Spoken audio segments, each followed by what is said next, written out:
Hello, everybody. Welcome to this recording for the podcast with Baela Jamil, the CEO of Idara-e-Taleem-o-Aagahi, ITS, Center for Education Consciousness.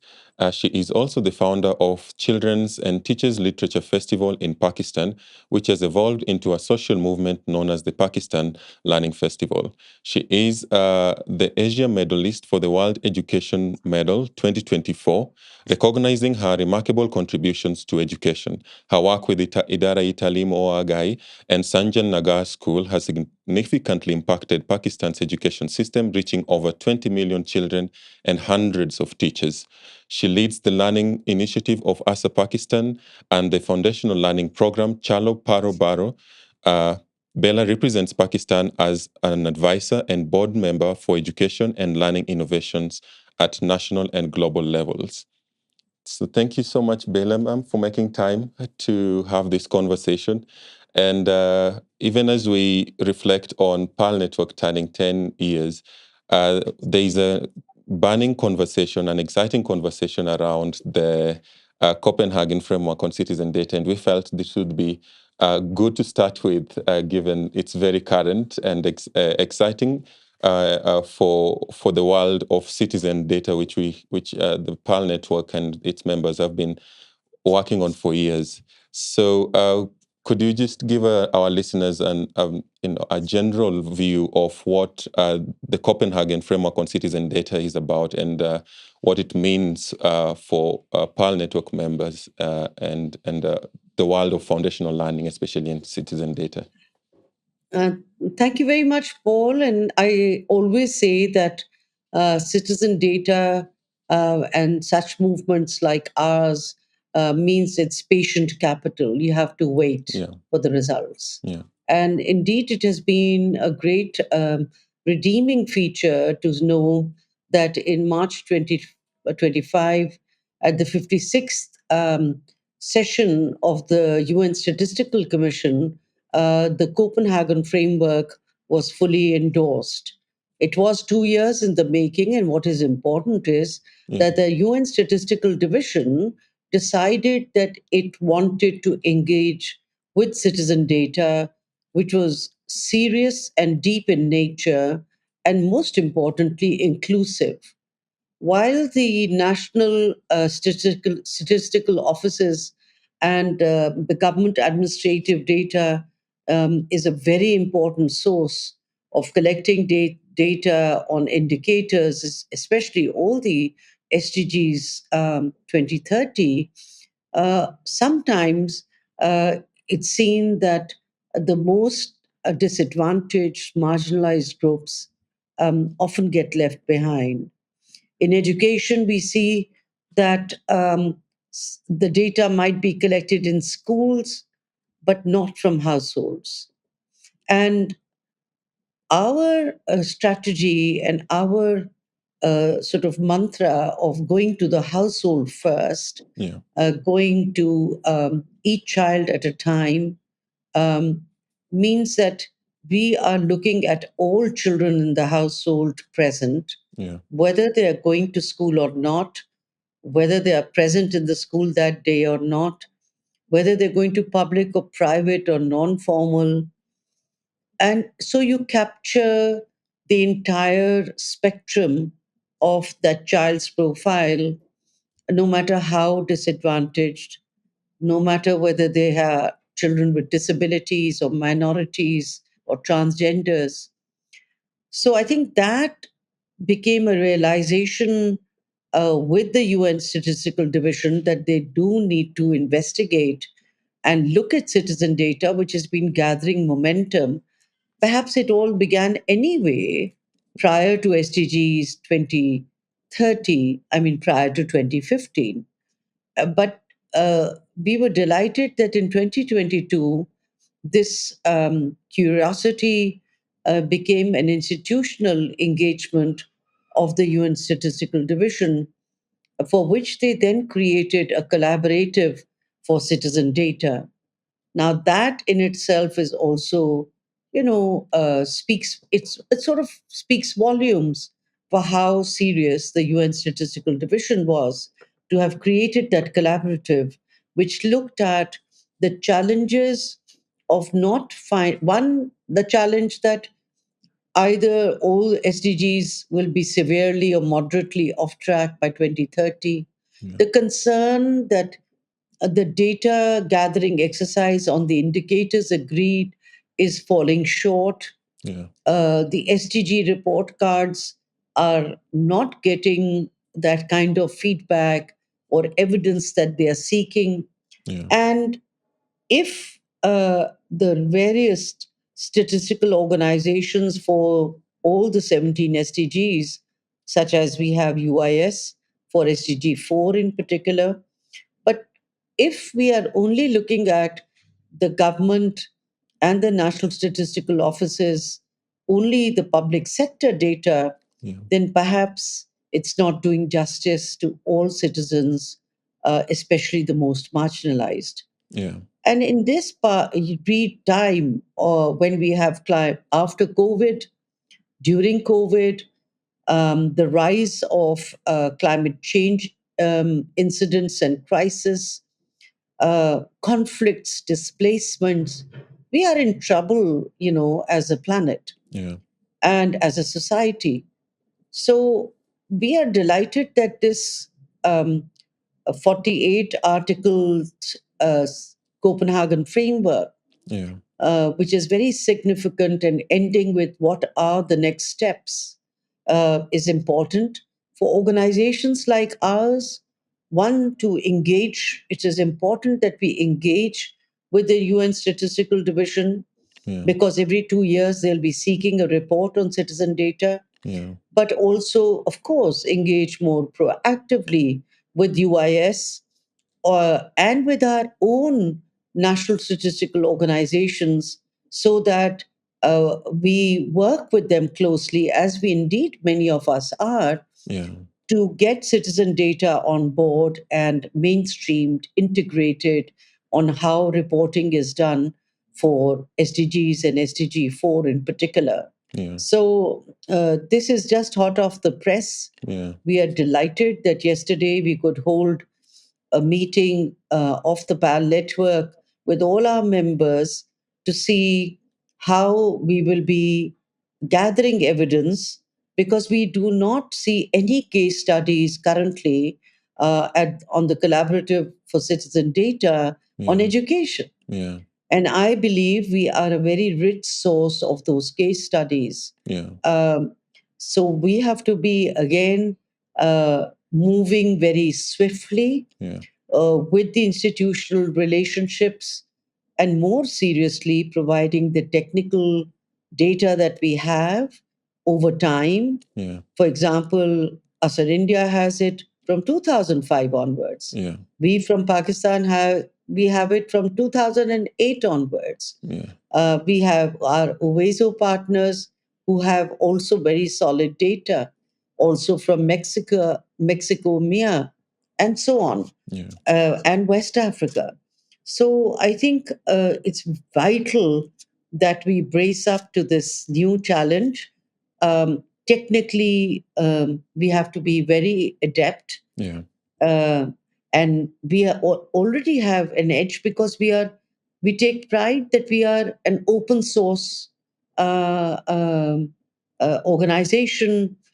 We produce these public goods, Yeah. and we are very pleased to say that what we believed in originally when we started our journey as the PAL network in 2015, and even before that, when we were discussing, we were clear in our heads Yeah. that whilst we are interested in evidence, we are interested in evidence for action Yeah. and accountability. And that, alhamdulillah, we are doing very well. Yeah. I think it's humbling for all of us, but there's lots of work ahead that we have to do. Yeah. Uh, and I think but we are delighted that in many ways this uh, Copenhagen framework and initiative by the UN Statistical Commission has given us a pathway to keep ourselves focused and be heard and be counted. Yeah. I think that's very important. But I think we are a very mature lot Yeah. for being very patient with what we were doing Yes. and moving along seriously and in a mature manner, but with a lot of energy and soul. Yeah. I think soul lies at the heart of what we do at the PAL network. Yeah. And we have believed in it, and we have moved on from assessment to action and accountability. Yeah. So I'm really happy. I think it's a tremendous vindication, providing legitimacy Yeah. to the work we do. Although, mind you, the radical in me says we don't need legitimacy from anywhere. Yeah. But at the same time, we recognize that as believers and as serious workers on the Yeah. ground, sorting out our backyards, we believe that there is a world out there with which we have to engage, whether it is at the local, provincial, state level, or the national level, or the global architecture of Yes. how data regimes are designed and how they are populated Yeah. and how they get out in the public for action. Because Yeah. at the end of the day, we want policy and we want budgets and we want action so that the implementation can move the needle from where it is stuck right now. Yeah. Yeah. Thank you. Thank you so much for that. It's very exciting. And how would this impact our advocacy efforts generally around foundational learning in the future? For as So, Yeah. so I think I think we have a great point of departure. So we have our usual uh, large scale assessments Yeah. that we are doing, and we also have our second generation tools that we have come up with, which are aligned again to the global proficiency framework, Yeah. the criteria as laid out by UIS. So we do that. Yeah. But what is, I think, very powerful in this entire piece of work is the TAL movement, the teaching at the right level movement, whether it Mm. gets manifested in my village, Hamara Gaon, or the work that we are doing in Pakistan at multiple levels with impact Yeah. in Sindh, in many places, everywhere, in so many countries across our 16 member countries, or 17 now. Yes. But I think what is important is because the nature of the solution is such that assessments are embedded in those, Yeah. then it means that our work of assessments and action go hand in hand. Yeah. So, as we speak, and at CIS in 2025 in Chicago, we heard and got really rich conversations on new strategies that some donors, like the Gates Foundation, have come up with, where foundation learning is front and center. Yeah. But other organizations also, whether it's GP, whether it's FCDO, it's not that this is the only thing they're doing, but the momentum from the Transforming Education Summit in 2022 Yeah. to now has really become big. And in countries like South Asia, including Pakistan and India, policies on foundation learning, in Africa, the ministers gathering, the year of the African child, Yeah. of education, etc., is all galvanizing around teaching at the right level for addressing foundational learning. Yeah. And our proposition is simple there, that if the children cannot do basic literacy and numeracy, then to acquire other life skills for lifelong learning and relearning in this incredibly fast moving, dizzying space globally, Yeah. uh, through technology and more importantly through AI and assessments, etc., is such that we Mm. cannot see how we can impactfully avert the tragedy without foundational learning. and numeracy, literacy and numeracy. Yeah. So, in that sense, our solution and our assessment tools are fused together. Whether when we do it as baseline, midline, endline, we are still using the same tool with which we are doing our large scale assessments. Yeah. And that's why I think we need to keep our conversation as a double edged sword for moving the frontier on foundation learning across the world. Yeah. And whilst we are a South South network, we do realize that foundational learning challenges exist in the West and the North as well. Yeah. In the recent OECD work, they have confessed. And if you're looking at foundation learning, and that's something we need to work at as well. If you're looking at foundation learning, which includes literacy, numeracy, and social emotional learning or SEL skills, Yeah. then we do need, whilst we adopt the SEL approaches, we do need some measures of SEL skills as well.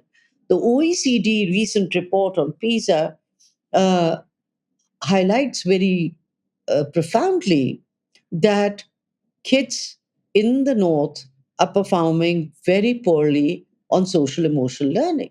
Yeah. And this is being pointed out again and again. So the question is, if you are um, not just happy, but if you're not resilient inside, Yeah. you will not be able to cope with the kind of changes that we are seeing, across the world. So whether you are a child in the south or the north, they are, and this is something even as a child and a adolescent I used to have big challenges with. Yeah. That whether a kid is sitting in Mali or Pakistan or Nepal or in Tanzania or Uganda or wherever, if children have to learn fractions, Yeah. they have to learn fractions everywhere the same way. Different pedagogies, different local contexts, but that doesn't take away from a north child in the north, or the child in the south, or a child in Singapore, or a child in the ghettos of you know South Africa. Yeah. That is an entitlement of every child. Yeah. And similarly, to be happy, to be resilient, to have social emotional learning, to have agency is the right of every child. There is no divide. And I think, therefore, we must speak with a point, with, a position of great advantage and Yeah. strength without being divisive, Yeah. without being adversarial. Yeah. So, as I said, the issue of legitimacy or the fact that we've been validated or vindicated Yeah. is really a challenge for the other. I think all of us who are believers in this movement always felt very, very validated and vindicated since we began on this journey. Yeah. We never looked back. We have moved forward. Yes. And but at the same time, there's no room to be complacent. We need to become technically sharper, more holistic in our approaches, Yeah. um, and be bolder when we look at all the domains of learning. We are really at a very cutting edge revolution, Yeah. which really all emanates from neurosciences and the human brain. Because if the brain is now not just in the head, but in the heart and the gut, Yeah. it is a distributed brain. And that, I think, means that we need to think very holistically and work on solutions very holistically. Yeah. So I think we're in a good place. Yeah. Thank you. Thank you for that. A lot of the times, sometimes influencing these foundational learning outcomes at national level has been a challenge. And Pakistan recently, the country was able to adopt the ASER data and use it in some of the policies and frameworks on foundational learning. What are some of uh, sort of approaches that countries can take to influence these changes, So, nationally. yes. So, Paul, in Pakistan, uh, I think we are always looking for moments or when will the switch be turned on. Yeah, And I must say that sometimes when communities gather intentionally, and they may be anywhere. And in 2022, when the Transforming Education Summit was happening in New York at yeah, the UN General Assembly, before that, or during it, at the same time, we were from Kenya and Pakistan, about 29 of us or so, we were in Sobral. And we had taken a cross section of public sector, civil servants, and senior people, and also non state actors. And I remember that when we all saw Sobral, yeah, um, physically looking at how a community much like ours, which was in doldrums 20 years ago, and recognized by the mayor and the bureaucrats that we are doing so abysmally, where 40% of the teachers cannot write or sign their own in their own name. They decided to totally go back to the design piece and say, let's redesign this. So we are yeah, not doing something right. But it was a great occasion to see where the politician, the civil servant, and the citizen came together, or experts as well, to yeah, sit and redesign the function of education and the outcomes of education and learning. We were yeah, so impressed, not just in terms of the technical solutions and what they had done to their schools, but in the entire culture of trust and effort. And again, effort to invest over time that we saw so vividly, and with evidence. We came back very ambitious back to Pakistan, but more than the civil society, the government counterparts that we had from Pakistan, they really began to understand why organizations like ITA, Tabat yeah, others who'd come with us, academics, were talking to the government and saying, listen, we are not doing this very well. The education enterprise is becoming a losing enterprise because kids are not learning.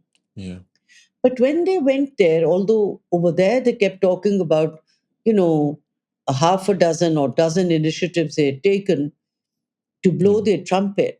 But when they came back, they all started thinking, what do we really mean, all children learning by the end of grade three? What does this vision mean? And I tell you what impressed us most, because once they were there, they knew how to shift the mechanics of the system.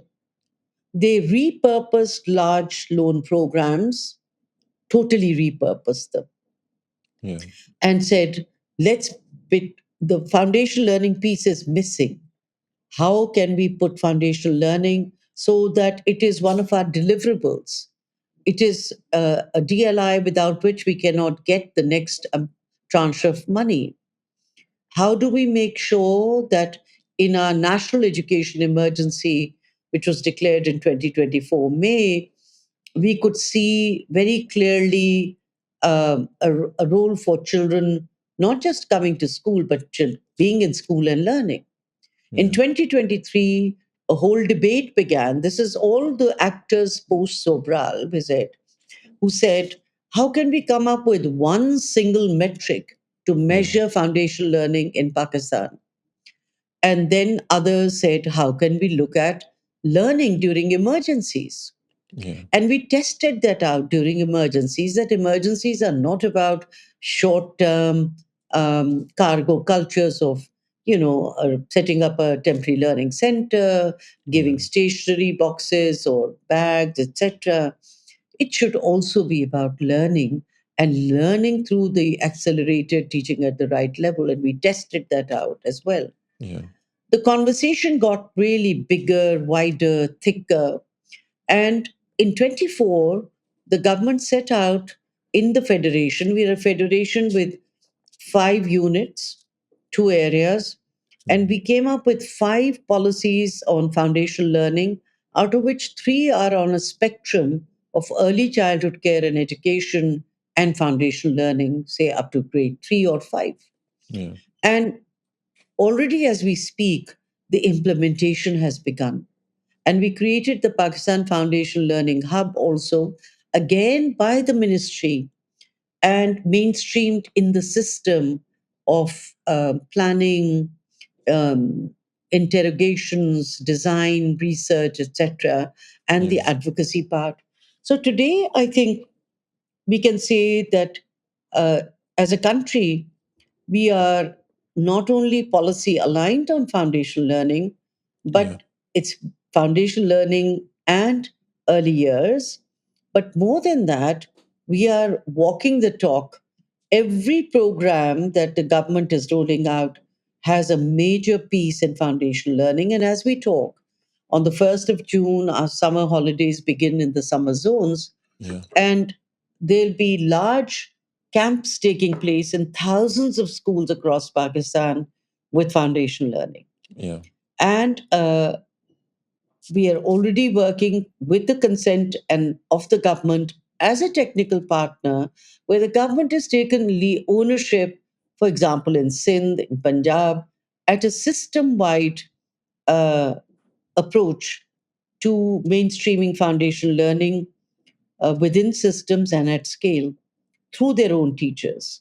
So I think in the work, for example, in Botswana, elsewhere, where we've done A/B testing, we're seeing that when the uptake through the teachers in the formal schools, is that they take on the foundation remedial learning themselves in their classrooms, there the sustainability of such movements is far more um, solid and is likely to continue and not just be a project, or a quick fix, because there is no quick fix. Yeah. And I think even then we are just at the beginning of a journey.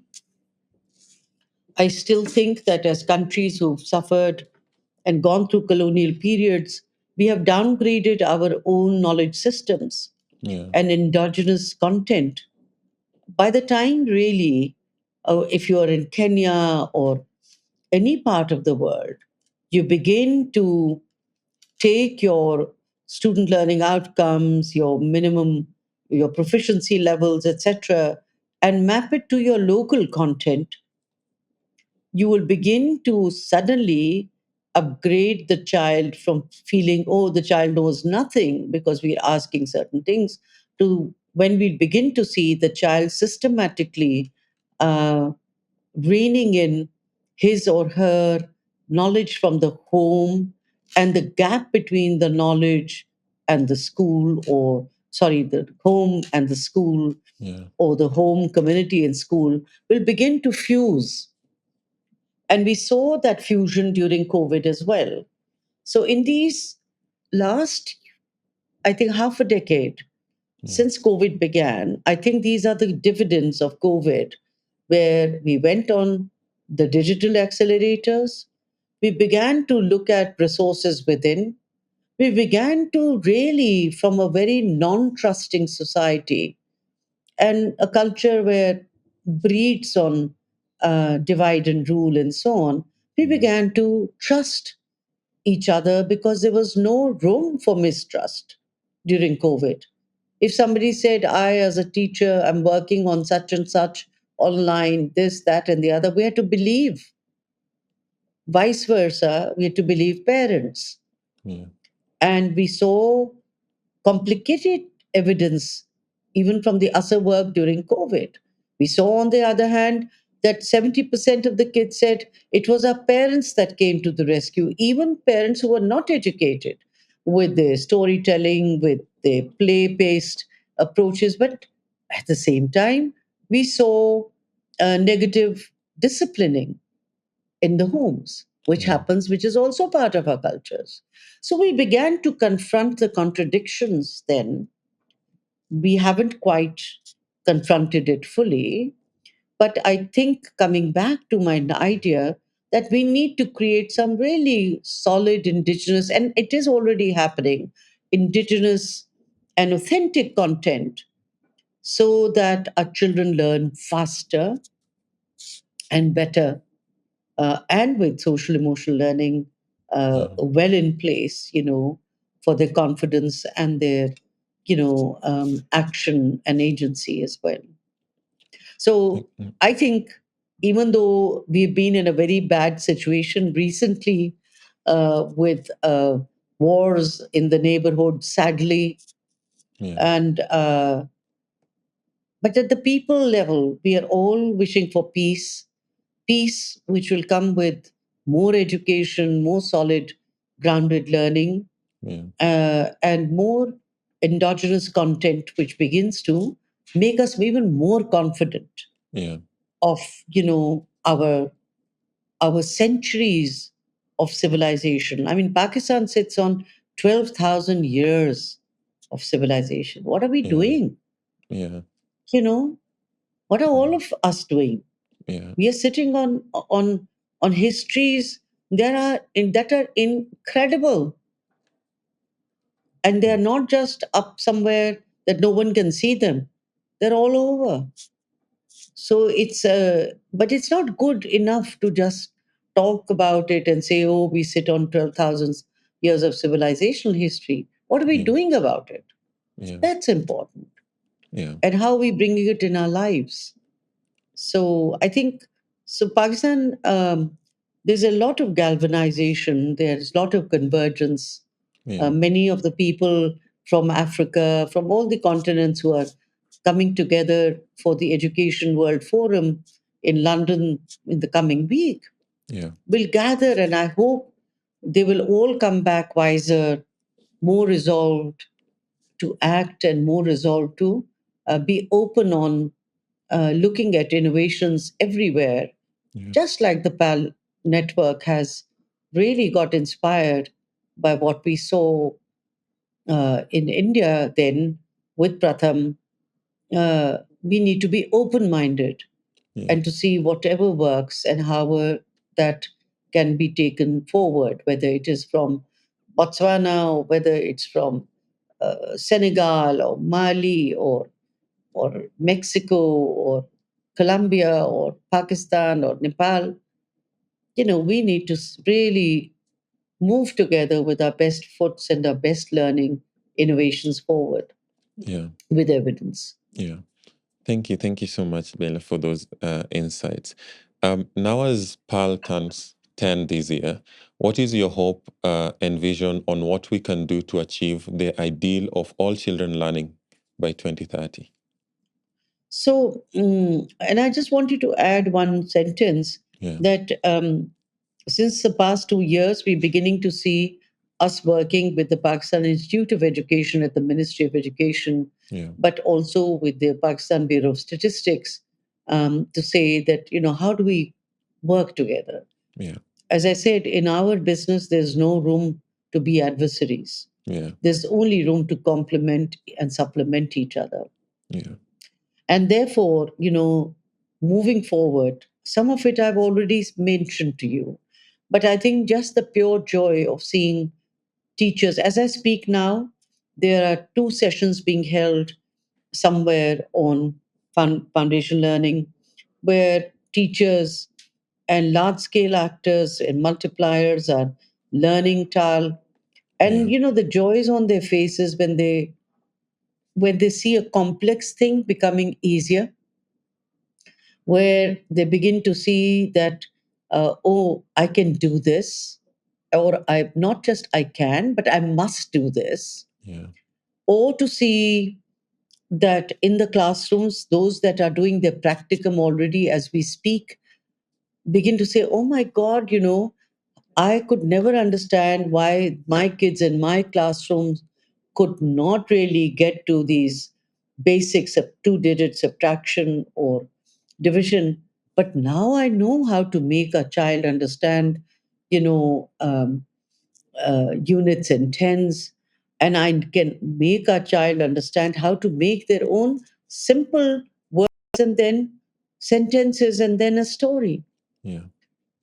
This magic is not something that comes from outside the human being. It is something which is driven from within. And there is a logic in all of this. We are not teaching the child how to eat a fish. We teaching the child and the teacher how to learn how to fish and to know how to fish in different waters, in different weathers, in different systems. And I think it's that kind of nuances that the teachers need to know. And when I was speaking to them the other day, I said, you know, it's so simple. Yeah. We can sit and make our boundaries high and make our grades high as civil servants and say, I am grade 22 and I will not talk to 19 and so on. That's such a sad way of not communicating, and that's not how nature programmed us. Yeah. We need to change our attitudes fundamentally to begin to enjoy life and to feel professionally and personally fulfilled. At the end of the day, if we can make ourselves happy and others happy because they are being enabled to understand something better, to go from one stage of their learning journey to another, I think it's the biggest joy of all, which can sustain us as humanity.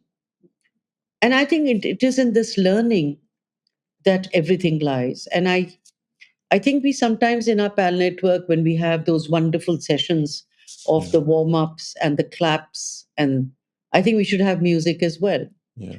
And I think rhythm and music is so critical to how we become happier people, because in that there is no question of, you know, which country or which community is more developed than the other. All of us are developed. Yeah. And I think we need to be able to, as I said, in our distributed minds and brains, we need to be able to feel, with our souls and our guts, so that we can have the energy to face a complex world. And so, therefore, a more holistic view of learning uh, with communities. And we need to do more intentionally that holistic ways of learning beyond literacy numeracy, and see how can we find those literacy and numeracy content in everything in our lifestyles, in the kitchen, in the playground, in our temples, Yeah. in our places of worship, in our relevant cultural activities. And I say relevant because not every cultural activity is relevant. Some Mhm. of it is completely bogus and needs to be out of the way. We need to create new cultures. Yeah. That's the new culture that I have. I have tremendous hope for. And I know in our communities, uh, this is when the ones that have been pushed back will be in the forefront. And those people in the forefront, those who were seen as meek and marginalized, will become centered to our efforts, because it's their wisdom that they've not been able to find the opportunity to speak about, to codify it, to be able to create the content that we should be creating. That will like suddenly elevate us more into creating this culture of learning, which is really deeply rooted and forward looking. uh, I believe that it is the most disadvantaged, if enabled, who becomes the most enterprising and forward looking. They are the ones who can do multitasking. They are the ones who are doing, not work in one places, but enterprising enough to create a whole ecosystem of learning and earning. It's happening. It's just that we are not counting them. Yeah. And I think in the communities where we are privileged to work, we see so many of them. Yeah. And I think they need to find those platforms. I believe the PAL network, uh, as a as a as an organization, needs to remain very focused on its purpose. There was a young man who just finished his matriculation, and he said to me the other day, "Ma'am, don't congratulate me because I've got high numbers and marks. Please congratulate me because I found my purpose. It's here. I know whatever I do, I will succeed." And he came from one of our schools, which is a lab school for the most disadvantaged. Yeah. And he said, I said, "And what are you going to be doing?" He said, "Ma'am, you may not understand. I want to do quantum computing." Now, here's a child whose parents have never been educated, who was nobody, who says, "I found my purpose. Yeah. I want to do quantum computing, and I know I will do it and I will succeed. But I'm happy inside." Now, can you imagine the coherence of this kid? I Yeah. could feel it.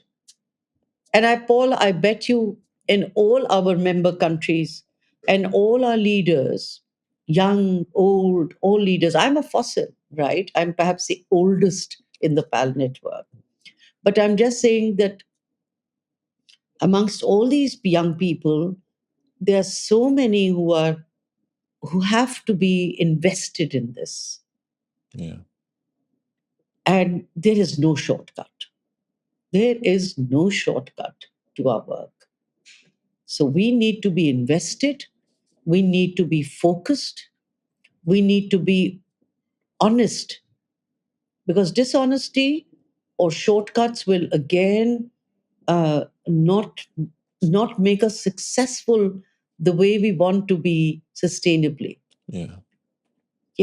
And so I think we are in a very good spot, provided we are working with our eyes wide open on opportunities, uh, with our authentic communities, Yeah. with their authentic content, and with a focus on doing assessments, again, which are intentional and purposive, and that lead to action.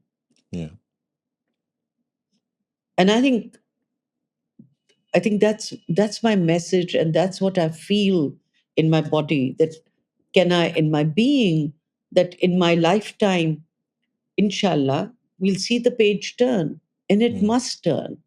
It must turn, because there are so many Pauls like you who are working, and working passionately for however long. And even if you go somewhere else, you must take that passion, that evidence, that logic of work, and a work ethic, Yeah.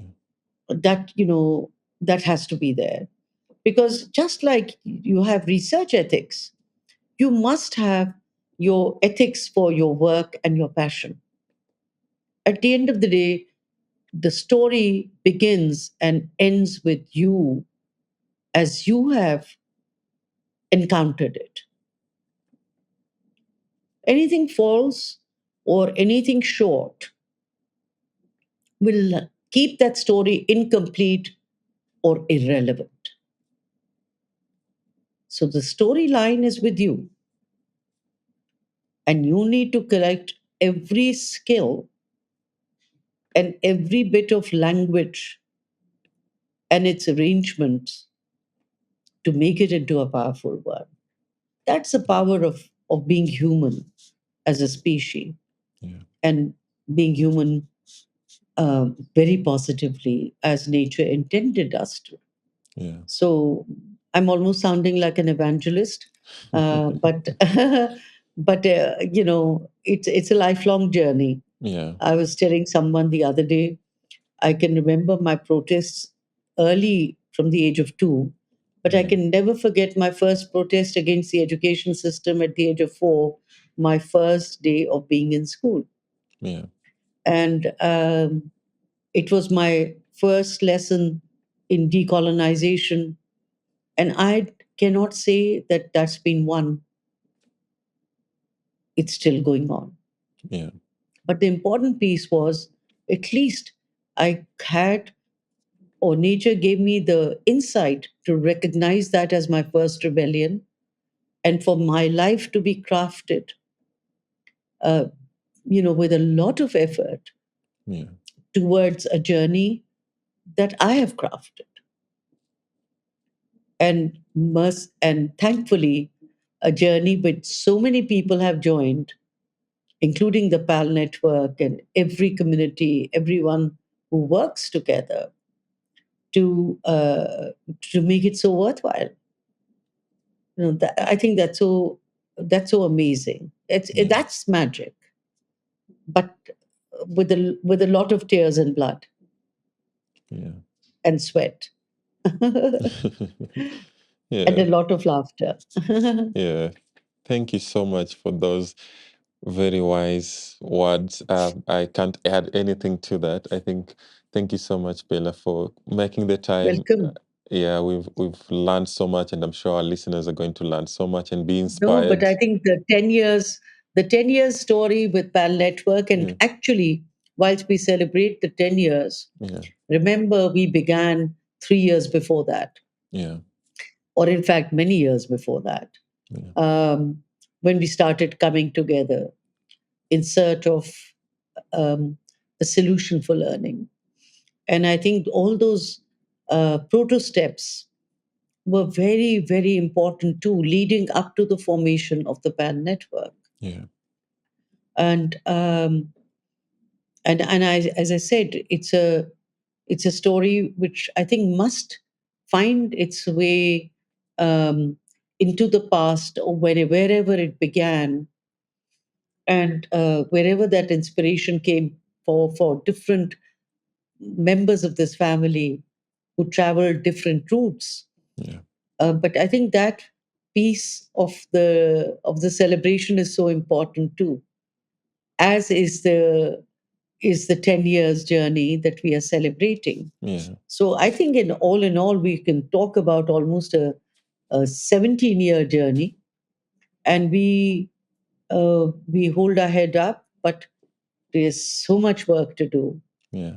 And we believe that advocacy without evidence, or advocacy without the technical skill, the nuts and bolts of doing it right, Yeah. is really doesn't go very far. If our advocacy has gone far, and we have the Copenhagen framework uh, that we have to still work towards to make something of that, Yeah. it that piece still remains. How do you remain abreast of the new tools?